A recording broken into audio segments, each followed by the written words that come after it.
Russian warships anchoring off the coast of Venezuela have shattered a decades-old illusion that the Western Hemisphere was America's uncontested domain.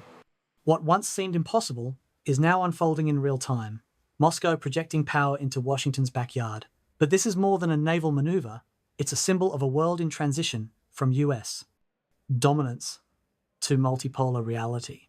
The question is no longer if the balance of power is shifting, but whether the US can adapt before the tides turn completely. On the Caribbean horizon, a column of grey steel slicing through the calm blue waters off Venezuela's coast. The Russian Navy has arrived. It's not a port call, not a courtesy visit, and certainly not a coincidence. 10 years ago, the idea of Russian warships docking in the Western Hemisphere, less than 1,500 miles from Miami, would have been unthinkable. So the question is unavoidable: what changed? This event marks far more than a naval exercise. It's a signal, deliberate, calculated, and deeply symbolic, that the balance of global power is shifting. Moscow is not merely projecting force, it is sending a political message to Washington. The era of American dominance in its own hemisphere is no longer unquestioned. To understand why this is happening, we must look beyond the Caribbean and trace the roots of this confrontation to decisions made in Washington and Brussels decades earlier. The end of the Cold War was supposed to usher in a new era of cooperation, a chance for the United States and Russia to build a shared security framework. Instead, NATO expanded eastward, sanctions multiplied, and regime change operations continued across regions once considered untouchable. Every step convinced Moscow that diplomacy had failed and deterrence had to be restored, even far from home waters. Now, the presence of Russian ships in Venezuelan ports is the geopolitical mirror image of US fleets patrolling the Black Sea. Each side is testing boundaries, reminding the other that influence is not a one-way street. Venezuela, isolated by years of US sanctions, has become the perfect stage for this message. Caracas gains a protector, Moscow gains a foothold in the Western Hemisphere. This is not merely about Venezuela, or even Russia. It's about a global realignment, a world where no single superpower dictates the rules. The Russian flag rising over a Venezuelan harbour is both a warning and a declaration. The unipolar moment is over. And for US policymakers, it forces a reckoning. The question is no longer if rivals will challenge American power close to home, but how Washington will respond when they finally do. When the Soviet Union collapsed in 1991, the United States stood at an unprecedented crossroads. With no rival superpower left to contain, Washington faced a historic choice: to construct a truly cooperative global order or to cement its dominance through expansion. The decision, as history shows, was clear. Instead of partnership, the US chose primacy. Instead of building a shared security architecture that could include Russia, it expanded NATO right up to Russia's borders. From Moscow's perspective, this was not a misunderstanding, it was a betrayal. The verbal assurances given to Soviet leaders in the early 1990 seconds that NATO would not move 1 inch eastward were quickly forgotten. One by one, former Warsaw Pact nations were absorbed into the alliance. By the 2000s, American and NATO forces were stationed in countries that once served as the Soviet buffer zone. For Russia, this was not defense, but encirclement. American policymakers framed NATO expansion as the spread of democracy and stability. In reality, it was the projection of US influence under a different name. Every missile defense system deployed in Eastern Europe, every new base in the Baltics, was read in Moscow as a direct strategic threat. Russia, humiliated by its post-Soviet collapse, watched as Washington used its moment of dominance to reshape the world unilaterally from the Balkans to the Middle East, often through military force and economic coercion. The result was predictable. Resentment hardened into resistance. By the mid-2000s, Russia had begun to push back in Georgia, in Crimea, and now, indirectly, in Venezuela. Each flashpoint is part of the same continuum, a reaction to decades of exclusion and containment. The Kremlin no longer seeks approval from Washington, it seeks leverage. What many in the US foreign policy establishment still refuse to acknowledge is that this confrontation was not inevitable. It was engineered by decades of strategic arrogance, by an inability to imagine a world not built around American dominance. Today, Russian warships in the Caribbean are not a sudden provocation. They are the logical outcome of a policy that dismissed Moscow's security concerns for 30 years. In short, the seeds of today's standoff were sown in the 1,990 seconds when victory in the Cold War blinded Washington to the realities of a multipolar world that was already taking shape. If NATO expansion set the stage for confrontation in Europe, US sanctions and interventionism have done the same in Latin America, and Venezuela has become the clearest example of that failure. For over 2 decades, Washington has treated Caracas not as a sovereign nation, but as a geopolitical pawn to be disciplined, coerced, and ultimately replaced. What began as ideological opposition to Hugo Chávez's socialist movement evolved into a full-scale economic siege under Nicolás Maduro, one that shattered Venezuela's economy and destabilized an entire region. Under the banner of promoting democracy, the United States imposed sweeping sanctions that effectively strangled the Venezuelan economy. These weren't limited, targeted measures, they were comprehensive financial blockades designed to collapse the state from within. Billions in Venezuelan assets were frozen abroad. Oil exports, the backbone of the national economy, were cut off from global markets. Access to international credit was severed. The result was catastrophic. The economy contracted by more than 75%. Hyperinflation destroyed savings. Hospitals ran out of medicine, and more than 7 million Venezuelans fled the country. Washington justified these policies as pressure for regime change. But in practice, the sanctions punished ordinary citizens far more than the political elite. The so-called humanitarian concern became a humanitarian disaster, one openly acknowledged by former US officials who bragged about making the Venezuelan economy scream. It was a deliberate act of economic warfare, violating the very principles of sovereignty and non-interference that the US claims to uphold. Faced with isolation and collapse, Caracas had no choice but to look elsewhere for survival. Russia, China, and Iran stepped in not out of ideology, but out of shared strategic interest. Moscow saw an opening, a chance to expand its presence in America's own backyard. Russian oil firms began investing in Venezuelan infrastructure, military advisors arrived to train local forces, and naval deployments to Caribbean waters became increasingly frequent. What Washington viewed as hostile encroachment was, in reality, the inevitable consequence of its own coercive policy. By weaponizing the global financial system, the US drove Venezuela straight into the arms of its adversaries. And now, Russian warships in Venezuelan waters serve as a stark reminder. Power vacuums created by sanctions don't bring freedom, they invite new forms of influence. Russia's naval deployment in the Western Hemisphere is not a random act of provocation, it is a deliberate countermeasure, decades in the making. For years, Washington has dismissed Moscow's security concerns as paranoia while systematically encircling Russia with NATO infrastructure. Missile defense systems in Poland and Romania, joint exercises in the Black Sea, and expanded alliance membership up to Russia's borders all sent a single message. The post-Cold War order would be written in Washington, not Moscow. Now, by sailing warships into Venezuelan waters, the Kremlin is sending that message right back. This is Russia's geopolitical retaliation, a mirror image of NATO's eastward march. If the United States insists on placing military power near Russia's periphery, then Moscow will demonstrate it can do the same near America's. The symbolism is unmistakable. Russian frigates, anchored in the Caribbean, are more than a show of force. They are a statement of parity. They tell the world that the United States no longer enjoys uncontested dominance in its own hemisphere. For Russia, this move is as much psychological as strategic. It restores the perception of global reach that Moscow lost after the Soviet collapse. It signals to allies and adversaries alike that Russia is again a global military actor capable of projecting power, defending partners, and defying US pressure, even in the Western Hemisphere. By partnering with Venezuela, a nation under siege by American sanctions, Moscow aligns itself with the narrative of resistance against US hegemony.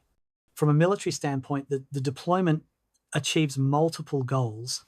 It tests logistics and readiness for long-range operations, strengthens cooperation with Venezuelan armed forces, and establishes a precedent. If the US can station troops near Russia's borders, Russia can establish a naval presence near US shores.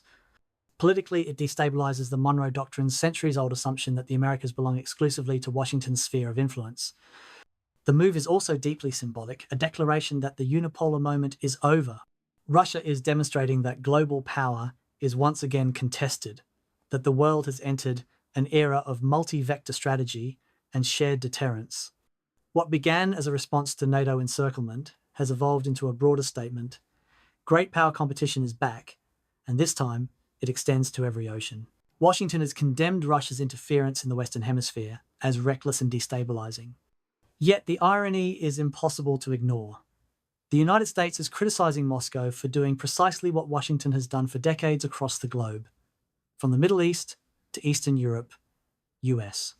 Foreign policy has long operated on the assumption that intervention, sanctions, and regime change are legitimate tools of statecraft as long as they serve American interests. When others adopt the same playbook, Washington calls it aggression. This double standard lies at the heart of America's credibility crisis. For years, US officials have framed their actions as the defense of democracy and human rights, while deploying the world's most powerful military to invade sovereign nations, topple governments, and manipulate economies. Iraq, Libya, and Syria stand as cautionary monuments to the consequences of American interventionism. Nations left fractured, unstable, and in some cases, ungovernable. Meanwhile, countries in the global south have watched closely. They see a pattern not of moral leadership, but of selective morality. Partnerships with dictatorships when convenient, sanctions against democracies when defiant. The result has been a steady erosion of US soft power. Nations once aligned with Washington are recalculating. Latin America, Africa, and parts of Asia increasingly view American diplomacy as conditional and self-serving, a mechanism of control rather than cooperation. Russia and China, by contrast, present themselves as alternatives to Western dominance, offering infrastructure, defense cooperation, and energy investment without political lectures. It's a persuasive argument, especially for governments tired of being treated as subordinates. What Washington refuses to admit is that every sanction, every punitive measure, accelerates this global realignment. Isolating Russia pushed it closer to China. Punishing Iran brought Tehran and Moscow into deeper coordination. Squeezing Venezuela forced Caracas to seek protection and investment from both. In attempting to weaken its rivals individually, the US has instead forged an informal coalition of resistance, one bound not by ideology, but by shared opposition to American coercion. The tragedy is that this shift was avoidable. Had Washington chosen engagement over punishment, partnership over dominance, it might still command moral authority. Instead, through hypocrisy and overreach, it has empowered the very alliances it sought to prevent. And now, the world is learning to live and to trade, and to defend itself without American permission. The world is no longer organized around a single superpower. What began as isolated acts of defiance against American dominance has evolved into a systemic transformation, a multipolar order in which Washington must now compete, not command. Russia, China, Iran, and a growing bloc of global South nations are asserting sovereignty in ways that directly challenge the post-Cold War assumptions of US supremacy. The re-emergence of great power rivalry is not merely ideological, it is structural, born from the accumulated consequences of decades of unilateralism and coercive diplomacy. For the United States, the implications are profound. Its traditional instruments of influence, economic sanctions, military presence, and political isolation are losing effectiveness. As more states build parallel systems for trade, finance, and security, the reach of US leverage shrinks. BRICS expansion, alternative payment networks to bypass the dollar, and the rise of regional defense partnerships all signal a shift from dependency to autonomy. This is not just competition, it is the de-Americanization of the global order. If Washington continues to respond with pressure rather than adaptation, the result may be a new Cold War, not between two ideological blocs, but among overlapping networks of power. Unlike the 20th century standoff, this confrontation will not have clear boundaries or predictable rules. It will play out in cyber domains, resource corridors, and proxy conflicts across unstable regions. Every local flashpoint from Ukraine to the South China Sea, from Syria to Venezuela, risks becoming a chessboard for larger strategic rivalries. Venezuela is a case in point. Once considered firmly within the US sphere of influence, it now stands as a symbol of resistance to American hegemony.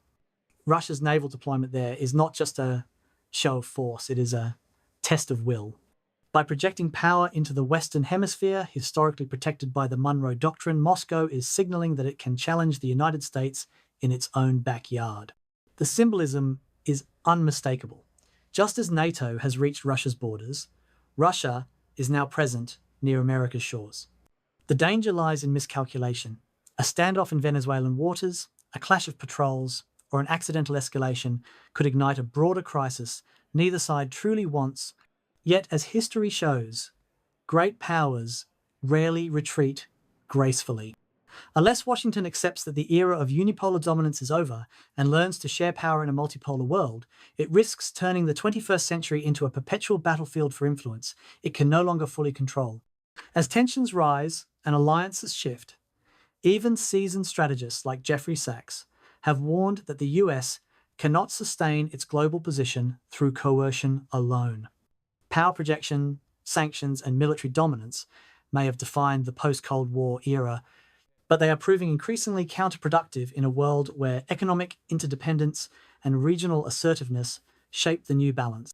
What is required now is not another containment strategy, but a recalibration of American diplomacy, one grounded in humility, cooperation, and strategic realism.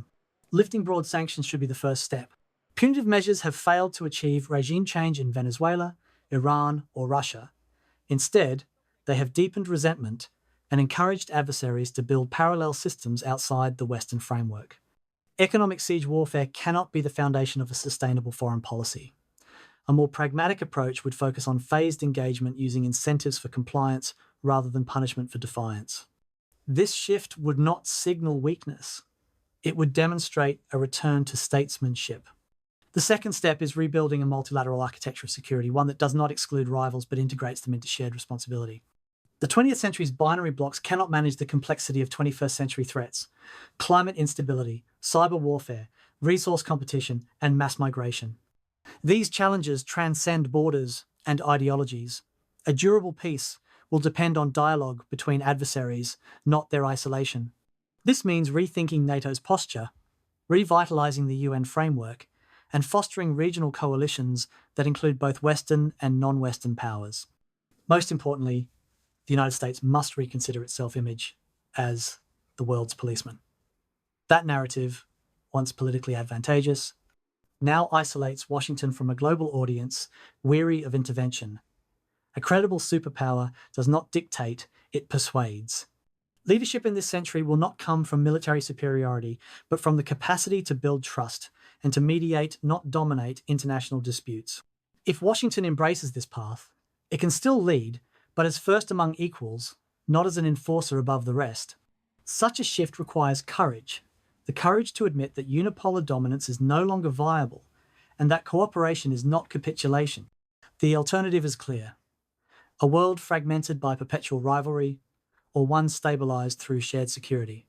The choice, ultimately, lies in America's willingness to evolve from power to partnership, from hegemony to harmony. The sight of Russian warships docked in Venezuelan ports is not an isolated provocation. It is the visible outcome of decades of miscalculations, strategic arrogance, and a failure to adapt to a changing world. For Washington, it is a reminder that the unipolar era, born from the Cold War's end, did not cement permanent supremacy. It merely postponed the inevitable reckoning that follows every empire stretched beyond its means. This moment encapsulates a larger transition: the erosion of the single-center world order and the rise of multipolar diplomacy. The United States, long accustomed to shaping outcomes through economic pressure and military reach, now faces competitors who wield influence through energy, technology, and regional partnerships. Power is diffusing, not collapsing, shifting from dominance to interdependence, from coercion to negotiation. In this context, the presence of Russian naval forces in the Western Hemisphere is not an act of defiance alone. It is a declaration that the age of uncontested American primacy is over. The global stage no longer obeys Cold War binaries. Emerging powers like India, Brazil, Turkey, and Saudi Arabia are carving independent foreign policies, balancing relations with both Washington and its rivals. Institutions such as BRICS and the Shanghai Cooperation Organization represent not mere alliances but alternative frameworks for global governance frameworks in which Western approval is no longer the ultimate credential. This diffusion of power challenges the US, not through direct confrontation, but through gradual displacement. Every trade bypass of the dollar, every regional defense pact outside NATO, and every energy deal denominated in non-Western currencies chips away at the architecture of American dominance. Yet this shift also carries a warning. Multipolarity does not automatically guarantee stability. Without careful diplomacy, it risks devolving into fragmentation, a world of overlapping rivalries, proxy wars, and mistrust. The re-emergence of spheres of influence, if unchecked, could bring back the logic of confrontation that once divided the planet into armed camps. Venezuela, Ukraine, and the South China Sea could become flashpoints in a larger contest for legitimacy and control. The tools of modern competition, cyber warfare, sanctions, and disinformation are subtler but no less dangerous than the missiles of the past. The path forward demands humility, a quality rarely found in great powers at their peak. It requires Washington, Moscow, Beijing, and others to accept that security cannot be achieved through domination and that cooperation is no longer optional but existential. As Jeffrey Sachs and other realists have argued, dialogue must replace deterrence and inclusion must replace isolation. So the question stands, one as moral as it is strategic. Will the great powers have the humility to learn from their own history before the world slides into another age of confrontation?